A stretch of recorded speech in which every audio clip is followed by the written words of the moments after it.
Indian premier ಲೀಗ್ನ 18ನೇ ಆವೃತ್ತಿ ಇದೇ ತಿಂಗಳಿನಿಂದ ಆರಂಭವಾಗಲಿದೆ.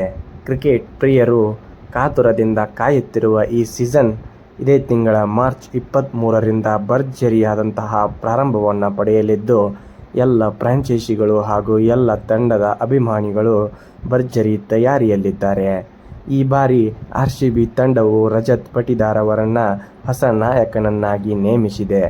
ಆದರೆ ರಜತ್ ಹೆಸರು ಬರುತ್ತಿದ್ದಂತೆ ವಿರಾಟ್ ಕೊಹ್ಲಿಯ ಆಪ್ತ ಎಂಬಂತಹ ಚರ್ಚೆಗಳು ಮುನ್ನೆಲೆಗೆ ಬಂದಿತ್ತು.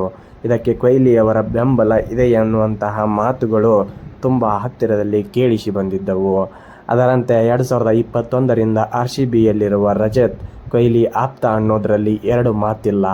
ಅಂತೆಯೇ ರಜತ್ ಕ್ಯಾಪ್ಟನ್ ಆಗಿರೋದರ ಹಿಂದೆ ಕೊಹ್ಲಿ ಬೆಂಬಲ ಇದ್ದೇ ಇದೆ. ಅದನ್ನು ಸ್ವತಃ ಕೊಹ್ಲಿಯವರು ಕೂಡ ಒಪ್ಪಿಕೊಳ್ಳುವಂತಹ ಮಾತು. ರಜತ್ ಪಟಿದಾರ್ ಅವರನ್ನು ನಾಯಕತ್ವಕ್ಕೆ ನೇಮಿಸುವುದಕ್ಕಿಂತ ಮೊದಲು ವಿರಾಟ್ ಕೊಹ್ಲಿಯ ಜೊತೆ RCB ಸಭೆ ನಡೆದಿತ್ತು.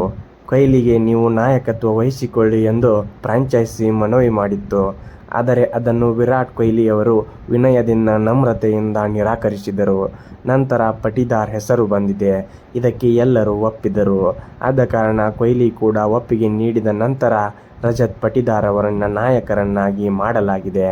ಬ್ಯಾಟಿಂಗ್ ಮೇಲೆ ಫೋಕಸ್ ಮಾಡಲು ಕೊಹ್ಲಿ ಕ್ಯಾಪ್ಟನ್ಸಿ ಬೇಡ ಎಂದರು. ಹೀಗಾಗಿ ಕೊಹ್ಲಿ ಉದ್ದೇಶ ಹೊಸಬರಿಗೆ ಅವಕಾಶ ನೀಡುವುದು, ಯುವಕರನ್ನು ಬೆಳೆಸುವುದು. ಇಂತಹ ಒಳ್ಳೆಯ ಗುಣ ಕೊಹ್ಲಿಯವರಲ್ಲಿರಲು ಮಾತ್ರ ಸಾಧ್ಯ.